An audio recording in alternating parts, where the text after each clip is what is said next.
Today, I came across this article, and it's so ridiculous, you can't really believe that it happened, but it actually did. So I felt like I should talk about it. There's a twist ending, so make sure you stick around and find out why it gets even more ridiculous towards the end.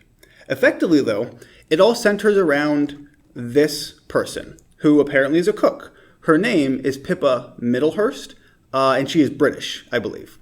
So she made this cookbook called Dumplings and Noodles. The problem here, as you can clearly see, is she is white. And if you are an extreme social justice warrior or extreme woke person, that's problematic because noodles and dumplings tend to be stereotypical Asian food. And a white person can't make a cookbook about Asian food because that is apparently cultural appropriation, which is effectively what Rosyln Talusan said on Twitter.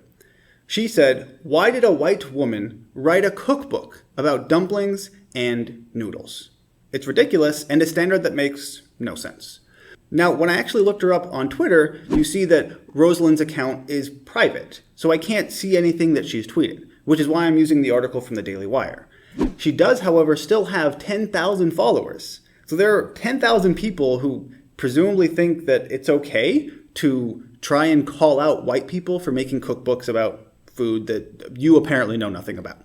Now, just to give you a little bit more background, Pippa Middlehurst was apparently a former cancer research scientist, but she became the winner of Britain's Best Home Cook. So probably like the Great British Baking Show. I guess British people really like cooking and all that stuff. But she did study Chinese cookery at the Langzhou Noodle School.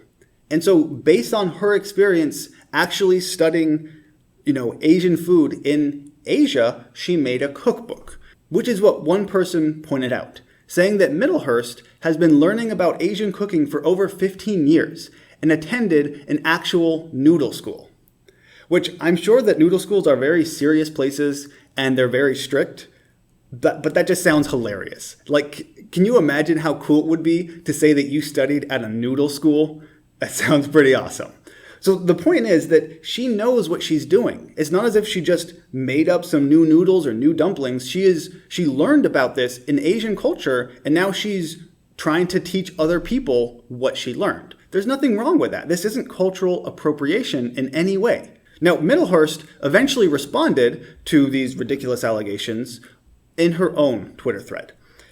So I'm not going to highlight too much. It's right here. You can read it if you want. She does start off, though, and I think this is relevant, by kind of acknowledging that there is a larger system of injustice in food publishing, underrepresentation of people of color authors, overrepresentation of white authors. So even in her defense, she is saying, yeah, maybe you have a point that there are too many white people in British cooking. But then she says, attacking an individual that you know nothing about, pasting a picture of my face, and calling me an arrogant and uncreative white woman allows others who respect your opinion to justify harassing me, saying that tweets like this don't change any systemic issue. And Rosyln's tweet is leading to people threatening her, telling her to go and drown herself, and she deserves to fail, and things like that. So this defense, like I said, the beginning is a little bit saying, yeah, I agree, white people are a problem in cooking. But then she's like, this is ridiculous. You know nothing about me. Why are you trying to call me out? So this was a reasonable defense, I suppose. But here is where it really goes off the rail. So what you would expect perhaps next is Rosyln to come and say, you know what? I was wrong. I apologize. I shouldn't have attacked you based on your race because that was a stupid thing to do. And that would be what a grown-up would do. What a responsible individual would do.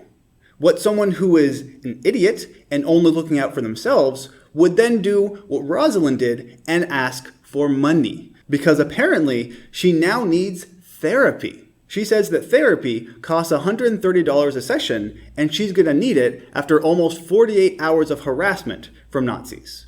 So thank you to everyone who sees what's happening. Tips, solidarity, heart emojis, appreciate it. So let's make sure we understand the timeline here. We had Rosyln, she started all of this, posting a picture of this woman Middlehurst saying that you shouldn't have a white person make a cookbook about Asian food. Middlehurst gets a lot of people calling on her saying she should go drown herself, all of that stuff. And then Rosyln comes out and says, you know what? Because of the attack that I started, I need money for therapy. And that is completely ridiculous. Rosyln was the one that started this entire ordeal. She started the attack. And because of that, she's the one begging for money so that she can have therapy? Like, what in the world did you think was going to happen? Now, if it weren't for this last tweet, I probably wouldn't have made a video about this, because you have stupid people on Twitter all the time. But this stupid person not only doubled down, but started begging for money to kind of prove that she was right or something. It's completely unself-aware. Like, I don't even know how else to describe it. It's hilarious, but it's also ridiculous that this actually happened. So I guess the moral of the story is, 1, don't call people out based on their race, telling them they can't make a cookbook because they're white. And if you do, you should probably apologize instead of begging for money. So just don't do it. I hope this story was worth your time, because I just couldn't believe how it ended. As always, thanks for watching, and I'll see you next time.